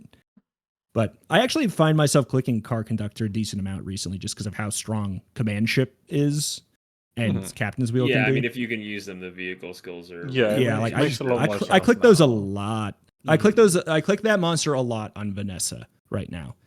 Like a lot. What vehicles do you usually run on Vanessa? What's like your go-to? You're a rowboat, maybe? Shipwreck is a vehicle. Rowboat, those ones mainly. Obviously, like if you're on a flagship build, you really should probably be at car conductor. Yeah, for sure. That's very basically. But yeah, no, I like rowboat a lot, and especially with with any of those skills. If I get command ship offered to me early before I even have a vehicle, I'll hedge on command ship. It's just I think it's that good of a skill. So is that like your main, like you play rowboat when you have vehicle skills and typically not when yes. Pretty much. I pretty much don't go rowboat unless I already have. If I already have command ship because I hedged for it, then I'm like ecstatic to get a rowboat. Then like I have a build coming out on my YouTube. I guess probably the time this is out, it's probably out. But like I had like sniper rifle rowboat. With that, like that's kind of a very clear use case for it. Just like it's really really nice to have that skill in advance. But that's Vanessa. That's what core I'm picking on Dulie is rowboat. But with all that said, we'll keep the Mac stuff fairly short just to balance out the fact that last episode was nearly all Mac. Yeah. But I think I will say I've played a lot of Mac too. Yeah, like the ironic thing is I've played the most Mac because I do Mac daily and then I cycle the other characters, so I have a lot to say. More to say. I think we can start off by just knocking out. We know that Calcinator, Retort are very strong. We know Library is strong. We know Femur is really strong. Those aside, which builds would anyone's free to chime in here, but if you don't go for any of that, what feels like genuine, like compelling, actually good things to do in the current meta on Mac? I think Poppy Field is super strong now. Yeah, Moose stuff also, but Poppy Field is so. What happens is, what was I gonna say? Oh, with all the new catalysts, essentially it's much easier now to like you have a lot of excess catalyst, right? And the result of that is you have more freedom to reroll items than you had before. And so one of the things you want to do with Poppy Field, right, is find those specific enchants that kind of create some crazy loop with like a spider mace or what have you. So that is now much easier to do. So there will be games where you just high roll a crazy enchanted spider mace or what have you. And then it's significantly easier to just, a Poppy Field is in the shop. I can play Poppy Field now. So I think Poppy Field is way better now, but it still suffers from the same problems that you don't really want to play spider mace on its own in the early game. So you aren't inclined to do it naturally. It's like it's an incidental build currently. Almost. Yes. And then Walter, what were you gonna say about Moose? compared to Femur especially, but even compared to like the Moose enablers, like the Moose enablers are also cards you want to buy a lot of the time. So like you want to buy your letter opener early game if you're going to start with like the carpet start, and then that transitions very neatly into Moose. And also Philosopher's Stone, which is a card that you just should click 100% of the time. I will say I've also definitely felt like the new stat line on Moose just means that you need so much less regen to justify just playing the item. I mean, you don't even need any regen to play it. I don't know why they buffed. I don't know why they buffed that thing's stat line. Like at Silver, I don't know why they buffed its stat line. It was the video that I did the day that they hotfix nerfed Moose Staff. I was like, this thing does stupid damage if you find it on day 2 or 3, and it did 50 less and was 2 seconds slower. And then they buffed it at silver, where I was like, okay, hold up. Maybe not at silver. DPS is what, like 40, I think it comes out to. Yeah, if you see it days 2 through 4, you take it and it's your board now. Like it doesn't matter. Yep. It doesn't matter. Like imagine and how it much also burn likes the good cards like incense. Like it's fine that it's like insect is good on it, smelling salt is good on it. Like I said, philosopher's stone. The random small weapons that you bought to turn on your carpet start. It's good with the letter openers. Like it's good. So it is a very easy card to play for just part of the game, which is a nice part about it too, is like it's fine to just pivot into it and then pivot out of it. And like you can be building up your retort the whole time. And that's an interesting part about like Calcinator is really like I consider Calcinator like S tier, right?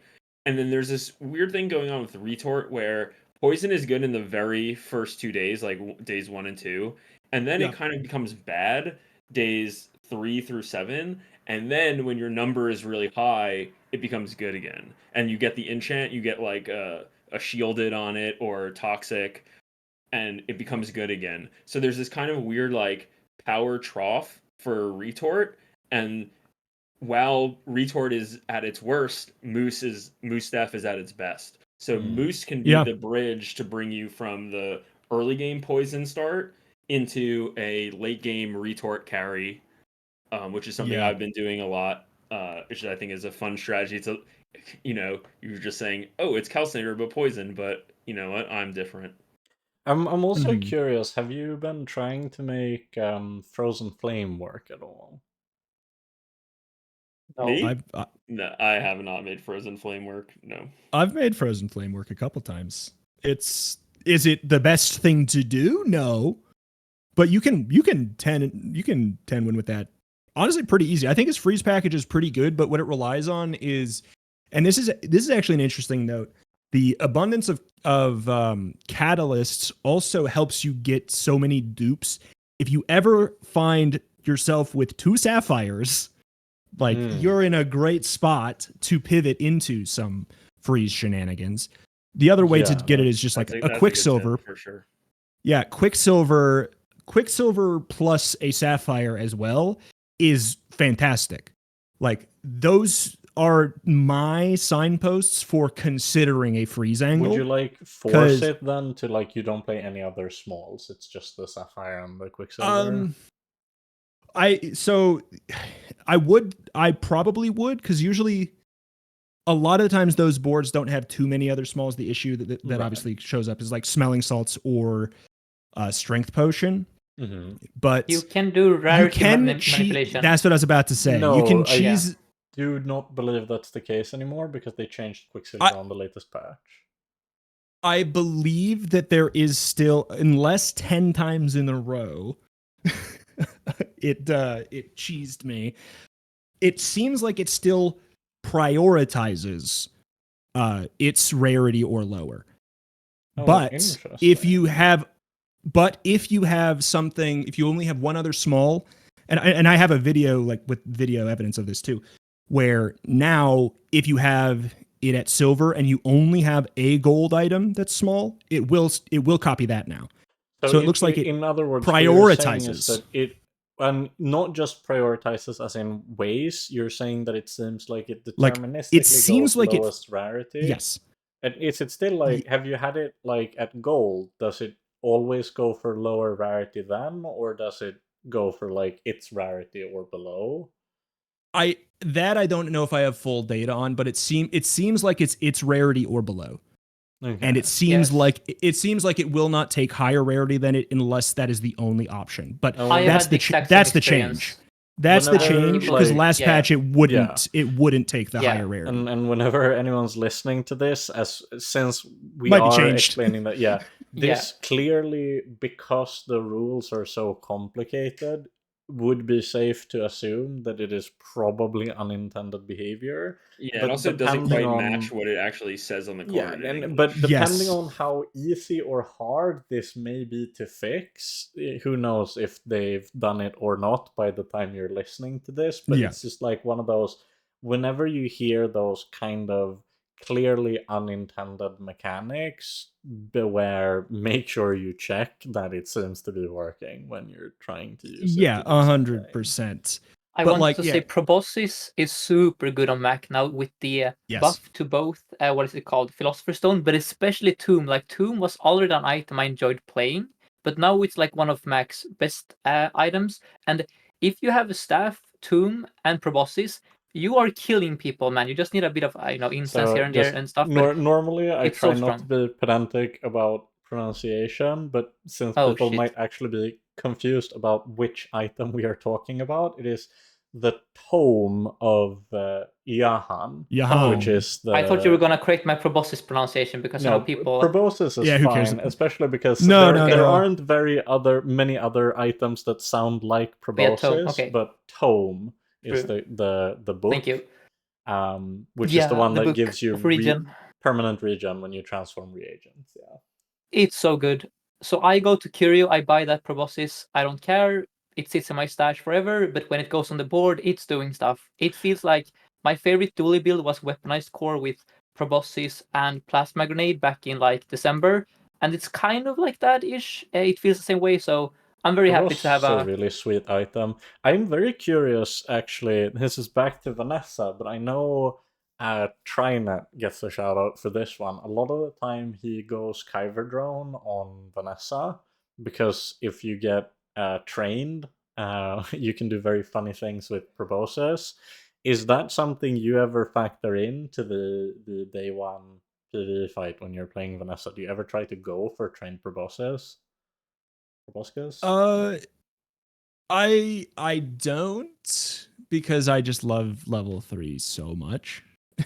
Wait. Oh no, you're saying for the trained skill. I see. Yes, I thought you were talking about day. I thought you. No. Yeah, not the mosquito. I thought you were talking about the day 2 fight bee. For some reason. Yeah, yes. The bee skill. I take it. I think I probably prioritize it. God, let me just pull up the list of day 1 monsters. Actually, it's what are the day lighter guy, poison viper, wolf, bee, the ghost that no one goes unless you're Pygmalion, and then that thing needs a skill. They need to give the Haunted Kimono a skill. It looks very likely that they will, based on the fact that Banana got one, I would say. Yeah. But, I honestly, if Fanged Inglet is there as Vanessa, I'm probably going there, because Fang is just honestly one of the strongest items in the game. Same for Viper if I could beat it. So it's like, it's low on my priority list, but looking at this list, if I got Kyver Pyro Kimono, or like Kyver Pyro Bananable, or whatever, like on any Mac, mix of those. Bananable. Yeah, pretty good on Mac. Yeah, Bananable's really, really good on Mac. Like, you get the food, you can get Overheal Haste procced with the the Shard of Obsidian is disgusting. But yeah, Overheal Haste in general is just so good. It's very ironic. Like, I'd probably because, Overheal Haste is a Vanessa skill, but I find it much harder to use on Vanessa because she lags. You need to run Coral. That's weird. And it's a Vanessa Pig skill, because Vanessa and Pig are the two characters that have a lot of innate items that have healing. Sure, that makes sense. I feel like the way you use Overheal Haste on Vanessa is usually just like, oh, sick, I have this, and I have a lifesteal weapon. That will work. Like, that's pretty much it, because lifesteal does proc it, so like... Dulie and Mac are the two heroes that abuse that skill the most. Like, Dulie has First Aid and Mac has... I will say, like... Those are the heroes that want that. On Pygmalion, it's very easy to use, because you just need, like, a bushel. Okay. Yeah, Pig uses that extremely easily, and benefits from it greatly since he has no natural haste. Yeah. It's a huge get on Pig. Like, and Bananable was already where you probably would go on Pig anyways, since it had duct tape, but, hey, sure, let's make it more appealing. Why don't we? Well, I think that is a pretty good coverage of just, like, a variety of stuff that we can do, and we do have one more exciting Mac thing, which is Retro's Board of the Week, that I've put on the screen now. You're doing a little bit of the poison glaving in that one, with the Toxic Fang, Obsidian Toxin, Obsidian Spider Maze, Slow Toxin, Crit Potion, Invulnerability Potion, Rune Potion, and then the glaive itself. Why don't you talk us through it a little bit? Yeah, so this board is called, hey, they gave us a lot of catalysts. That's what this one is. But I was basically, we were talking a little bit in the Discord beforehand, and there seemed to be some excitement for Plagueglaive, and that made me want to show this board. This is from a video that's going to be going out like tomorrow, so probably yesterday or whatever by the time this goes out. So you can see this whole monstrosity like shape up. But honestly, I've been trying to make this card work last patch. I know, like to me, I got the Toxic Fang obviously early, so that I was like, okay, I feel like I can have some fun with this. I saw Toxin in the shop, and I was like, surely there's something I can do here. But then the signpost to go for Plagueglaive was when I found a second Venom. Like that, just the secret strongest text on Plagueglaive is just that it gives all of your poison items 10 poison at gold and 15 at diamond. So that's what's making the Toxic Fang and the Venoms so extremely high, even though like I don't have a lot going on. That makes a lot of sense. I haven't really thought about it that way, because sometimes you can almost feel like the issue with Poppyfield is that if you don't also have like an emerald or something, the numbers can be kind of rough. Yeah. Like I think that what happens and the idea that I kind of ended up on after this run is that Plagueglaive is what you end up with if you are trying to hedge for Poppyfield, but you end up with more Venoms than weapons that you want. Is kind of how I felt. That makes a lot of sense. That's kind of what I felt, because like this was 3 and you had the Toxic Fang, so it was like and I got it to like 2.5 seconds. So it's at 2.5 seconds, you hit with the Fang, you apply the extra poison. That alone is enough multi-strikes for like Plagueglaive to be worth playing. But obviously this was very, very quick. So it's a big thing that I've been saying about my issue with figuring out how to make Poppyfield work. It's just one of those where like the issue currently isn't the strength of the Poppyfield, it's the risk of hedging for it. And if you've really cooked up like a compelling backup strategy, then obviously we are heavily mitigating that risk, because we're saying, oh, if we roll for these early items, they can give us 2 possible directions instead of just one. I think it's a very close neighbor. Yeah, I took a very, like, when I was trying to make this Plagueglaive, trying to make it happen on the previous patch, I was taking a very different approach of like, I'm trying to have huge retort plus like hourglass to make Plagueglaive go off faster, and I was finding it just like 1 second too slow. Basically, like I would be on 9 wins with my Plagueglaive about to go off in half a second, and then all my items were frozen. Yeah, I think makes a lot of sense that like. But maybe we're in that world where like retort is now even stronger, and you know maybe you can find access to like a battery or something that can push the Plagueglaive in that way. I see as really like key and not to be overlooked in this particular screenshot is also just the fact that when you're playing Plagueglaive to buff up Venom, it means you'll have weapons. When you have weapons, it means that you can put Runic Potion on the weapons to gain you lifesteal to get you to the point where the glaive activates, while also hasting the glaive with the Runic. Yeah, and that was an intentional pivot out of Smelling Salts, actually, which was what I was running for the majority of it. And then as I got towards the later game, I actually moved out of Smelling Salts because it was basically at 3 seconds, Smelling Salts would give haste because whatever, heavy Venom. Yeah. But I pivoted to the Runic for that extra case of survivability, and it helped a lot. And like I will say, like Toxin Injector is huge for this, right? Like this. It helped. After the changes to Runic, I will say it's never underestimate how insane rocket boots on Runic can be as an angle. Yeah, no, that's I think I can't remember. I might have had rocket boots on him as well, but like, yeah, that's yeah, because if you get really that to like, it's a 4-second cooldown item that can haste multiple items for 2 seconds at a time. Like if you have obsidian, you naturally run on the board. The basilisk fang obviously has great synergy with venom and stuff like that. And also just the fact that, sure, the first one won't give haste to your mace or fang here, but the second one will. You also have the gaining regen from poison skill too. And and that was on my last day I got that picked up. So this was cooking before that. I even noticed I just want to say that might be my favorite artwork for any Mac item. Like the Plague Glaive, I want that item to be so good because it looks amazing. Actually, I think it's pretty good. I think it works really well with. It's a very good user it was already of close pendulum last patch, and I think it's better positioned. Yeah. Oh, how do you use with pendulum? Oh well, because it has multi-strike, right? So when it goes off, it'll just turbocharge whatever you have on the other side of the pendulum to go like infinite. Yeah. Like, I mean, I guess I don't know if you want to pull it up. I linked that video earlier. If you want to pull that up, you can actually do that because that can show you why pendulum and Plague Glaive work well together. Yeah, I would love to see that in action. I've literally never seen this item played. Yeah, no, Plague Glaive loves pendulum because it's a slow item at first. You want it to get sped up. Have a look at the screen. Sorry to any audio listeners, but that's just how it is sometimes. I will play this clip that kind of showcases Plague Glaive with pendulum. Oh wow! Okay, I see the vision. Yes. So of course, you may notice that it has 70 multicast on it now. Here it was charging a retort, and this is an unenchanted retort, so it's arguably like a bit of a low roll.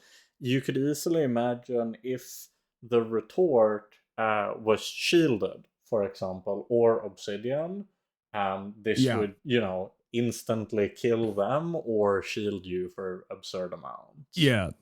And it's also worth noting that that was a slow start for it too, and later because the ordering really matters for the strength pot, but later on I made that faster by just not caring about crit anymore, because let me tell you, it did not matter. And I put the haste on the retort instead, and that thing started. That was a 3 second. At 3 seconds, it did that. Yeah. So I think it's a very real item if you can find the signs. If you happen to have the into playing it. Yeah, I think that's a good way to use good way to use pendulum. I think that is a potential way to use retorts, massive amount of poison as a good win condition, because it actually, since it does a lot of damage and it has lifesteal, the moment it goes off, you're fine, because you're going to be lifestealing yourself back up. It's pretty good. That's awesome, showcasing some alternative playstyles for Mac, and then to wrap this up before the 2-hour mark, finally we will cover our socials. As per usual, we'll start with you, the guest, Retromation. Where can people find you if they want to see more? youtube.com/retromation is where you will find me. I've been doing daily Bazaar videos. I've been doing 2. Been cycling, basically. There's a Mac video every single day since he's come out. And then the second video is rotating between the 3 characters, going Vanessa, Pig, Dulie. So lots and lots of Bazaar runs over there. Historically, I've been doing YouTube for 13 years. It's been a lot of indie games and stuff. So I'm sure there will be more of that again soon, but Bazaar has its claws in me so hard, it's impossible to play anything else right now. Very understandable. And Walter, where can people find you? Just the usual, lurking in Sixten's chat. Maybe I'll be in the comment section of Retro's latest YouTube video. Who knows where I might pop up. And where can we find Sixten's chat? On Twitch at 2Sixten, that's the number 2, and then Sixten is my name. You can find me on YouTube as well with the same handle. I also have a Discord server that you can join if you want to. You can share your builds. I think that covers me. And you, Metal? Yes, so I live stream on twitch.tv/MetallFenix. That's 2 L's and an F. A YouTube channel with the same name. Recently, I've kind of been branching into making guide content. Right now, I have a overview on Mac that kind of showcases all of his possible archetypes, as well as an early game video with some more concrete tips. For anyone who watches that video now, it's still very up to date. The only thing to keep in mind is to add higher priority to the items that now give catalysts, but outside of that, not a ton changed in the early game. I think maybe even after this recording, I'm gonna try to put in some work on a pivot guide that I've been meaning to make, and then I want to grind a lot of Vanessa to get some good Vanessa guides out. She is my most played character. I'm just need to shake off the rust first. She Finally, feels very different. yeah, I can imagine. I also have a Discord, which will be in the description too, where I've recently added new channels where you can leave suggestions for guides you'd like me to make, or any questions that you have on anything that I have covered in a guide. So if either of those sounds interesting, please do check out the Discord. I'd love to have some more people in there just asking questions and sharing stuff. And I think, yeah, we still barely managed to squeeze by under the 2 hour mark. So I think that will be all from us, wherever you are. I hope you're having a wonderful morning, day, evening, night. Check us out on YouTube, on Spotify, on Apple Podcasts, or via RSS feed. Subscribe if you want to see more. We always have weekly episodes. There will be a new guest on next week. And we hope to see as many as possible of you there.